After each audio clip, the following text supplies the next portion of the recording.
Have you heard the old saying, don't judge a book by its cover? But that's what people do, right? We judge everything by outward appearances. In my experience, a great album cover can make or break the decision on whether I buy an album. So go on a journey with me as we look at some great album cover designs and talk about why I believe that you need a personal designer for your album artwork. This is Judged by the Cover. Hey guys, welcome back to the Judged by the Cover podcast. I'm Josh. I'm Phil. And we had an eventful weekend. We went down to Arista Records to hang out for a bit and just check out the chaos that is Record Store Day. We were slightly underprepared for how busy and crazy it was going to be. But it was awesome. It was awesome to see people like waiting in line to get physical copies of all these albums. Yeah. And we just got to talk to a few people and just like, hey, what are you getting? What are you excited about? And it was just cool just hearing, people talk about some of these artists who like, we're like, who is that? Yeah. Yeah. But yeah, it was a cool experience. We have plans for next year. Definitely. I did pick up one Record Store Day release. I picked up this cool Blackstone Cherry. Really excited to check it out. Haven't listened to it yet. But interesting cover choice. Yes. And, I'm sure one day we'll talk about it. Yeah. I think on Record Store Day, that's probably the only day that you get away with something like this, right? I think so. And look, if you like the band, you love the band, or do you like the band? I like the band. Mm-hmm. Strong like, let's say. Yeah. That for me, it would be a love. Like if that was a band I was like crazy for, yeah, that's a must have for sure. I mean, I get it too. Maybe you're gonna maybe this is gonna make you love it. Yeah, who knows? But it's one of those kind of odd, like, wow, that's it's a novelty in a way. It is. I hope it's a great album. Yeah. I don't know. Pretty excited to check it out. Yeah. But yeah, questionable choice on the cover.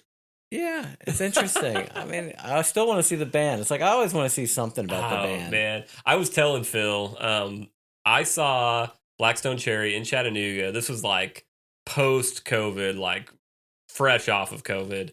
And the tickets were $11 a piece. That's my price, baby. All day long. All day long. It was awesome. How come you didn't ask me to go with you? I don't know, Who'd you take? Tell me. Who was Michael Walker. Oh, that guy? That guy's a hack.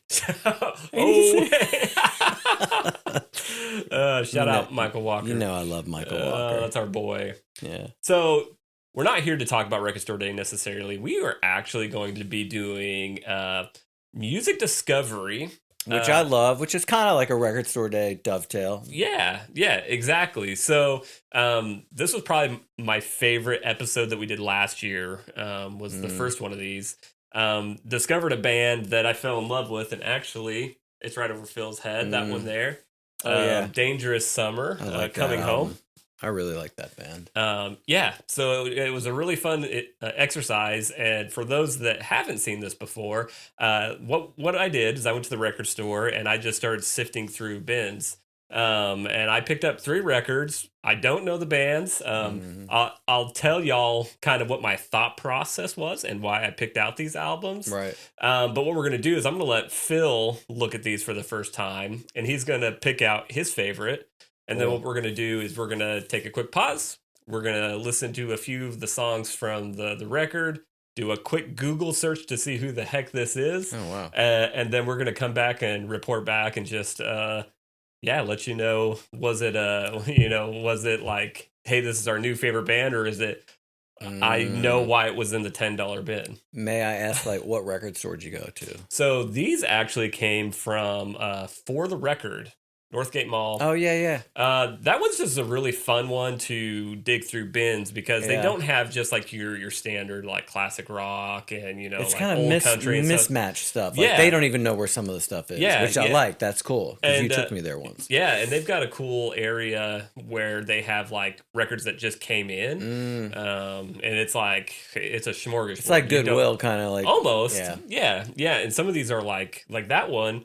I'm pretty sure that was like a brand new record. I don't even know if it had been open, but it was in kind of that same area. So I did like that place when you took me there because it was kind of like true discovery. Like, oh man, I might be able to find some sweet deals here. Mm-hmm. And I did ask her because I was looking for something specific. I look for movies too. And she's like, doubt I have that, but don't know. I'm like, that's awesome. Because a lot of times now, Yeah. everyone's so inventoried. They just like, they know what they've got. Yeah, there's definitely stuff in that store that they probably forgot that they. So without further ado, I'm going to go ahead. We're going to do these one at a time. I'm going to hand them over to Phil, and he can say, yes, no. We'll put it in the center. We'll move on to the next one. Okay. So, Phil, this is the first one. Don't show me the second one. Here, I'll look over here. Cool, man. Can I say, like, the title and stuff? Yeah. Yeah. Outlaws. Can I show them the cover? Yeah. Outlaws. And they're some dudes, man. They look like they're from the 70s. Arista Records. Yep. Know that label. Yeah, so I picked this one up mainly because of this really cool outlaw graphic. Yeah, it's kind of cool. Yeah, and I'm like, I kind of like some outlaw country. I don't know what outlaw country sounds like, and it may not even be outlaw country from the 70s. I don't know, but that was pick number 1. Yeah. Pick number 2 is coming over to Phil. Dalton and Dubari? What fresh hell is this? But I think we're going to love this one. Holy crap. Whenever you're ready, you can Dude, whenever I'm ready right now for these guys. Look at this. Can y'all see that? Dude in a top hat, black and white top hats, and a motorcycle, and like an observatory. They're somewhere like, they're like, let's go out to San Gabriel up on the mountains and find some kind of observatory. And then a bunch of random like trophies that don't even look like you would think these guys are standing next to a motorcycle. Maybe it's supposed to be like for like a car motorcycle show thing, but no, they're just kind of like random trophies. So, interesting. Yes, very interesting. Wow. And then this one is option number 3. What the? It's interesting. Interesting. Boy, I get like Who. It's Hard vibes. The Who came out with an album that was very about arcade games. This was not Tommy era. It was after the Who's Tommy, but it was all about like playing like, you know, the arcade games like from my era in the 80s, you know, like Defender and all these games. So it looks like this guy is kind of like in that era. I don't know if it's the 80s, but interesting. Very interesting. I'm curious to hear what that music sounds like. Yeah. To me, this just screamed 80s. I'm curious about all 3 and like, sonically how they are. To me, this almost, and again, I don't know anything about these. To me, this one was like, it felt almost like it was a newer record that was trying to have like an 80s vibe. Yeah. I could see that. Was the way it looked to me. Now, maybe not much so. I'd have to look at like when did this come out and stuff like that, but that's why I picked them out. So, Phil, you've seen the 3. Yeah. Which one is screaming out to you? Which one is screaming out to me? Which one are we gonna go? We're gonna dive into. I'd like to hear Outlaws. Outlaws? All right. So Outlaws it is. So there we go. I do want to hear these guys though, Dalton and Dubari. Now, I will say, if you are interested in knowing like what these other ones sound like and look like and get the behind the scenes story on some of this stuff, let us know. Send us a message on Instagram or Facebook. That's at JDubCreates. You can also send me an email, info@jwcreates.com. Or if you're on YouTube, just get in the comments and let us know. So what we're going to do is we're going to take a quick break. You're going to hear from a couple of sponsors of today's show, and then we'll be back to talk about Outlaws. Love it. I can't wait. Let's go. Let's go. Judged by the Cover is brought to you by JW Creates. JW Creates is your local graphic design source that specializes in cover art, logos, and websites for bands, musicians, podcasters, small business, and solo entrepreneurs. I love to hear your story and to help bring it to life through the art of graphic design. To learn more and connect with me, go to jwcreates.com, check out my work, and use the form at the bottom to tell me more about your project. Let's work together to bring your story to life through the art of graphic design. All right, and we are back. And Phil, you chose the right album. Did I? Ding, ding, ding, ding, ding, ding, ding, ding, ding, ding. You know, it's kind of amazing. Like, I didn't listen to this. I didn't know anything about it. Neither did Phil. But again, as soon as that needle hit and it started playing, it was just like, we were both like, we dig this. Like, Yeah, this is awesome. There's a vibe. Yeah. It was not exactly what I was expecting. I knew it was going to be 70s, kind of the era. Yeah. And I thought it was going to be more like country music, but it actually is more of like a southern rock, country vibe. Yeah. Right? Yeah. And you know what, with the other two album covers, the one with the motorcycle and the guys in the top hat, those just too like weird. I'm like, I don't know if I'm in that kind of mood yet to like put that thing on. Like, if I was like that cover, like just whacked out, maybe I'd like, all right, let's play this thing. Yeah. And then the other one, I was like, I don't know, they're trying to be like the Who in like 1985. Yeah, that one I'm actually really curious. Like, what does it actually sound like? We're gonna play that one. Are we gonna play it? Maybe we'll do another one. Okay. But this Outlaws thing is. I just started following it on Spotify because of you. Come on. Yeah. Okay. So real quick. So it's Outlaws. It's not The Outlaws. But on Spotify, it's The Outlaws. Is it really? Yeah. Which is weird because The Outlaws is a UK rap group. And I think they actually go by Outlaws with a Z. But yeah, so it's Outlaws. Okay. They actually started as the 4-letter words was their original band name. It doesn't say, y'all probably can't see this, but Spotify does say The Outlaws. It'd be interesting to see what Apple says, but I don't have time to check it out. So where did these guys come from? So these guys are from Tampa, Florida. They formed. It says that they originally formed in 1967. Wow. You and I were not even around. Not even around. So let me see discography. When did this album right here come out? So this album came out in 1975. Yeah. So that was almost 8 years between like when they actually formed. And like I said during the break, right in the liner notes, man. I go right to it. It's right there. Was it really? Yeah, 1975. These guys. Let me go back to. So these guys they must still be playing in some form or another. We could talk a little bit about like the history of the band if we want to get down that rabbit hole, but they actually kind of changed lineups quite a bit for various reasons. But it's funny you picked this record. This was their first album, like their first proper studio album. Big album. And these guys, they were really known for their just like heavy guitar attack is kind of how they how they describe it. Super tight, like very tight. Like you hear this kind of playing. If you're a guitar player, you're going to love it. And 3-part country harmonies. Mm-hmm. It's interesting. Full package, man. Full package band. And they kind of gained their reputation as like a really strong live act.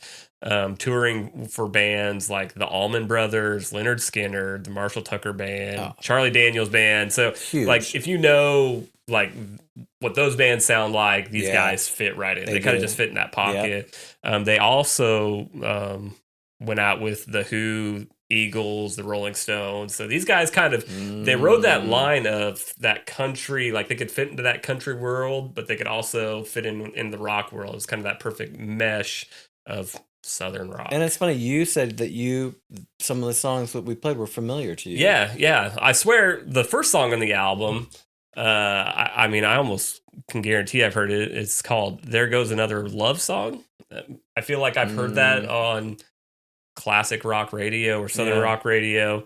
And then probably their most notable song, at least from what we saw on Spotify, it's the last track on this album, Green Grass and High Tides. Which was a side 2 back in the day, which is funny. Yep. And what's really funny, I kept just thinking that this song is their Freebird. Yeah, 100%. If you know Freebird, Lynyrd Skynyrd, you can put together. We were rocking out listening to that song. I just posted on my Instagram story too. I was like, dang, this thing is ripping. It's just ripping guitars. And it goes on forever. We had to go over to the turntable and look how thick the band was on the turntable. This song's like that thick. I was like, this thing's going for another 10 minutes. And it's the last song on the album, which is wild to me. Yeah, and side 2. So it's a total B-side, right? And it just rips. I don't know, man. And it is that one of the most popular. Is that a choice to have it be the last song? It got me in that zone, man. Yeah. So this thing is it's a fun record to listen to. We didn't listen to all the songs. We listened to a couple of them on the front side. Knoxville Girl. We had couple to play of them on the back. Knoxville Girl. Knoxville Girl was pretty good. It's just a solid, fun, like kind of like just backyard garage party music. Feel good party music. Yeah. Wow. Some cool things. So these guys, they got signed to Arista Records, and they were actually the first act signed by Clive Davis, the man. And it was at the strong urging of Ronnie Van Zant. Yeah, is who really appealed to him to sign these guys. What a guy to be like, hey man, these are my boys. What do you think about signing them as your first act? Like, and do you know the story of Arista? Like, I don't. You say Arista, I say or you say Arista, I say Arista. But it's like, that's the home of Whitney Houston. Like, that's the label that Whitney Houston really made. Like she was the reason why they kind of blew up. So I think he kind of, it's interesting. Like he had this as his first signed act, very much like Lynyrd Skynyrd, and then his label wound up being really known for like the heavy R&B, which is cool. It's interesting. That's quite the trajectory, Southern rock R&B. Yeah, but it seems like Clive Davis was all about, and I've watched biopics on him because I'm very curious, and I've got my own Arista story, but I'm curious. He's a music lover. The guy was just going for like the talent. Yeah. Regardless of who they were. Yeah, regardless of who they were. If they were like a really great act, he was like, man, I want to check them out. And it's interesting on this album in the liner notes, Clive actually writes a paragraph saying like, yeah, man, I saw these guys in Macon, Georgia at a club and they're super tight and they're killing it. And, I know and at the urging of Ronnie Van Zant, I know that these guys are going to have a great, prosperous future. They're my first signing on the label. That's pretty cool to be Clive's first pick. That guy's legend. Yeah. In the industry. Yeah. Come on. I just had to take a quick look at, what'd you say? It's Arista or Arista? I say Arista, but Arista. What do I know? I don't know. I'm from Richmond, Virginia. The way I pronounce stuff and I hear stuff, it's all messed up. So they signed Milli Vanilli. Yeah. That's a notable signing. Yeah. Some other artists. Whitney, of course. Yeah, Ace of Base. Avril Lavigne. Yeah. Aretha Franklin. We're just in the A's. Wow. Mm-hmm. Okay. Let's just see. That's all you gotta say is Aretha. Yeah. That's it. Wow. Dang, this is who else? Name some more. I want to see. I know them. Let's see. CeeLo. Oh, huge. Sierra. Yeah, Sierra's big too. Yeah. I'm trying to see if I recognize. There's a bunch of names. See, a lot of that's R&B.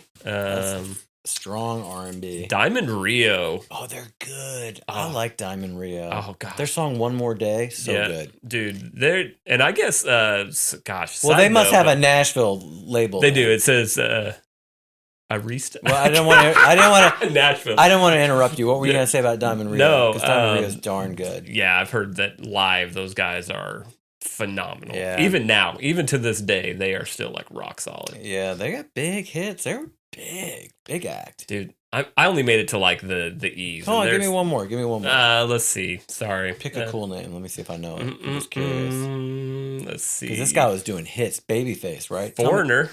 What? Is Babyface on there? Go to the B's real quick.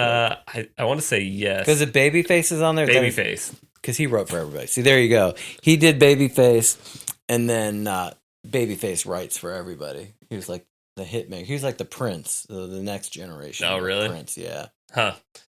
And you've got a really cool connection to this record label too, right? I do. It's so funny. Like my band Girlfriend, we were putting out demos on cassette, and we got a call, and somehow this cassette wound up in Canada, and we got a call from Arista Records in Canada. This guy named David Bendith, who was working up there, and he's like, "Yeah, we'd like to meet with you." I think Robin and I had been together doing the band for like 6 months, so that's crazy. Yeah, that's just nuts. So like, okay, and we knew that. I mean, that's a big label then. This is like 1990, probably like 94, and to get called into and we're an indie act in New York City. We're like playing at clubs in the Lower East Village. Like, Yeah. we ain't doing no Arista Records stuff. So we went. We had this meeting with the guy in Canada was on the phone, and we were talking to their A&R person in the office, and it was just cool to have that. I remember Robin and I like going downtown and cruising in the office, and you could walk in and it's like it's like it's like a shrine or something, and it's cool. And I think Whitney was already huge, so you go in there, man, that's like the house of Whitney Houston at that point. I'm like, well, that's interesting. We're rolling in, this little indie act girlfriend's rolling into Arista, but it was just cool to like have those little moments. We did not get signed to Arista Records. That's okay. They wanted to take one of our songs and like the gal was trying to like tell us how to rewrite it so it'd be more like R&B. But I'm like, but we're like a white indie act. We're not R&B. Yeah, right. But anyway, it was cool. It was cool. That was a fun story. It was a great day. Yeah, this is the kind of stuff that when I picked up this record. And I was even just pointing this out to Phil, $6.95. Yeah. I would have never guessed that there would be that tie to a record label that almost signed Phil. Yeah. That this was a band that was known for opening up for like Lynyrd Skynyrd and the Eagles and stuff like that. And that I would even recognize any of the songs on this album. Yeah. And just overall, it was just, it's just like, it makes me excited to like actually go back and listen to the rest of the record. Moods. We were like jamming out to it. I want to go back. I like hearing it on your turntable. I'll listen to it on Spotify, but you can't beat like having it on the turntable. Like there's something cool about that. Yeah, the needle drop. Yeah, 100%. There's just life to it. That's something that we talked about a few times on and here, but it's more fun listening with a buddy because then you're like, we're listening during that last song, Green Grass and High Tides, and we're like, dude, this guy's just ripping, and like then it goes to the next player, and then he's probably like, okay, now it's your turn, and then the other guy starts ripping. And even like the intro of that song, it almost has like a sound and a feel like it almost could be a Metallica song. Yeah, like there was that kind of that grunge, like it almost wanted to be like just turn up the distortion, and it could have been like a Metallica. God, what's the name of that big song? Metallica's Sandman. Unforgiven, or The Unforgiven, something like that. Anyway, we're not real Metallica fans. We can't just not big time Metallica. Enter fans. Sandman. Right? That's one of them. So yeah, sorry, Metallica fans, we suck. Help us out. Drop it in the comments. Help a brother out. We're struggling. You can't know everything. That's why it's kind of like music discovery, album art, design. Come on, no one person knows everything except for maybe Anthony DeCurtis. He was like some famous New York rock critic. Oh, really? Guy like knows everything. Interesting. We're not that guy. No, we're not. But what we are is we are a podcast that talks about cover art. So I talked about this briefly in the kind of the intro when I was showing Phil these records. But some of the reasons why I picked this up, so we'll just talk about the cover art. The main thing is this Outlaws logo with the longhorn outline going around it. Just a really cool logo, in my opinion. I am a Texas Longhorn fan, so I kind of like that Longhorn shape just in general. But for those of you that are listening and not watching and can't see this thing, there's color-wise, it's very brown. Yeah. Very monocolor for a lot of it. It is kind of a depiction. It almost is probably like the side of a church building. Would you say? Old wood slatted house, almost like you'd see in an old Western. Exactly. Yeah. Whitewashed. And then we've got kind of a porch with some steps going up. You got these kind of creepy looking kids standing in front of this cool door with some stained glass, and the stained glass on the door has really the only color, and I don't even know if that you could say that it's got a lot of color in it, but it's kind of a centerpiece. It kind of your eyes are drawn to it. But yeah, it's just kind of browns and tans, side of a house with this cool Outlaws logo. It just stood out to me. I like that logo. I was just like, I don't know what outlaw country music would sound like from the 70s. It's Southern rock. It's Southern rock. And it's good. Is the answer. It's good. Do you have any other thoughts on the cover itself? I like there was something to it with the slats, just the it was evocative of it's almost got like a Led Zeppelin vibe. What's that Led Zeppelin album where the kids are naked and they're like scrambling up some like was that on the rocks? Rock thing? Yeah. Slightly inappropriate. I think Yeah. they actually had to tone it down a little bit. But anyway, it's got like that same colorway. That's color scheme. Yeah. It's kind of like sepia. Yeah. Very similar. Yeah, so I got that kind of vibe, like almost a Zeppelin vibe.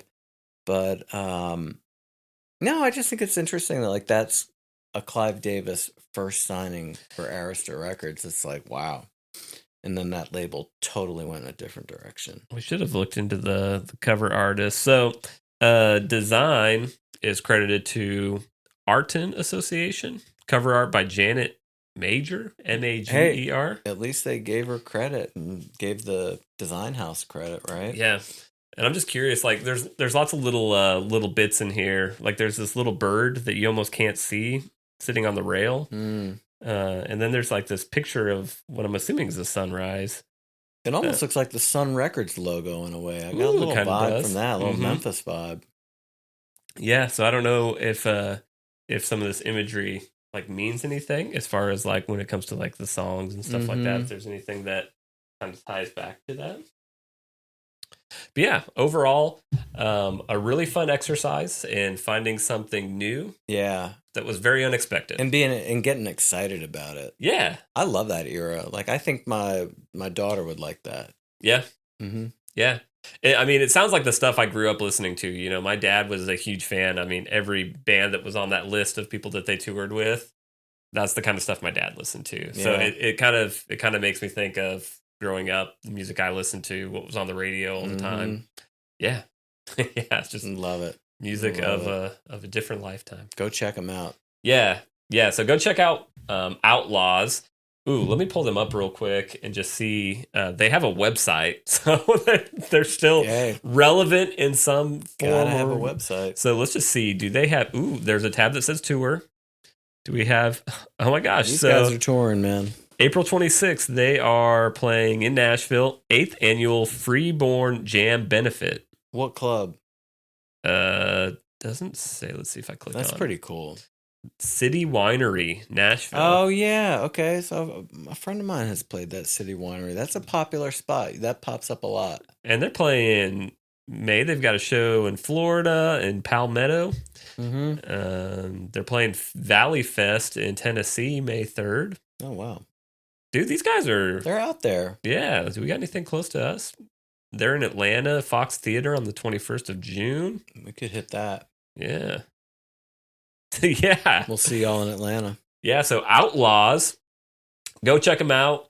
I think this is probably, at least from like the numbers and stuff like that, this is probably their most popular, best album, major label. Yeah. But yeah, go check them out. Go to their website. It's outlawsmusic.com. Check out their tour. If you love Southern rock, country, like that country rock sound, they nail it. They nail it, man. They nail it. It's kind of like a nice change up from Skynyrd. If you're down with Lynyrd Skynyrd, you're like, hey man, let me check that. And it's different, but it's definitely in that same genre. But yeah, and guys are killers. The guitar work is. Don't know so much now. We could go and listen to some of their newer stuff, but at least from what we heard tonight, highly recommend. Absolutely. So if you guys have any recommendations of records that me and Phil need to check out, let us know. You can drop them in the comments if you're on YouTube. If not, go to Instagram, Facebook at JWCreates. You can also send me an email. That's info@jwcreates.com. We would love to hear some different ideas, some albums that we need to look at. If we need to check out these other albums, let us know and force us to come back into the studio and listen to some new music. Oh yeah, twist our arms. Yeah, we'll do it. No.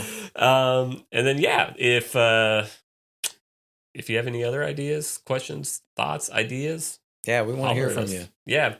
And then lastly, we would love a review. If you're on Spotify or Apple, give us 5 stars. Tell us what you think about the show. You can also leave some recommendations there as well. We'd love to hear it. Yeah, that's all the stuff, Yeah, isn't it? thanks for tuning in. Yes, that's all for now. And we'll be back with some new music, some new cover art on the next one. Bye, you guys.